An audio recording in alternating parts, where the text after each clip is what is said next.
Matindi ng pagragasa ng Pililla River kahapon, tuluyang bumigay ang bahay na ito sa Barangay Hulo sa Pililla, Rizal, kasamang gumuho ang buong kusina at banyo. Ngayon, kapiranggot na bahagi ng bahay na lang ang natira. Nakalabas naman ang buong pamilya bago bumagsak sa ilog ang kanilang bahay. Sobra po, nakakatakot po.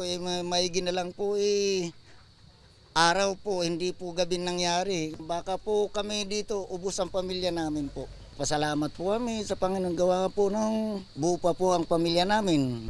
Sa hilerang ito, 3 bahay ang gumuho sa ilog. Pati ang dike sa tapat nila, gumuho sa lakas ng agos ng tubig. Buong bahay naman ni SK Kagawa Joshua Sanggalang sa Sitio Sala Mabuluhan ang tinangay sa ilog. Kasabay ng 2 iba pa, pati ang backhoe tumaob sa lakas ng ragasan ng tubig. Mga 10 minutes ma'am, umapaw na, tapos wala pong 5 minutes. Lumagasa na po yung tubig. Tinampas po yung bahay po namin. E di daan-daan na po siyang bumagsak. Kahit sa gitna ng dilubyo, nagawa pa nilang mag-rescue ng mga kapitbahay.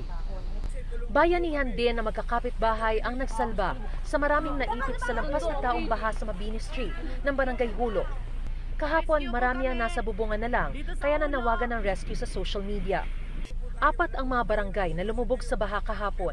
Bagamat humupa na ang baha, sangkatutak na putik ang kinailangan linisin gamit ang payloader. Dahil din sa pagbaha kahapon kung kaya kailangan din maglimas ng putik ang mga taga Baras Rizal ngayon.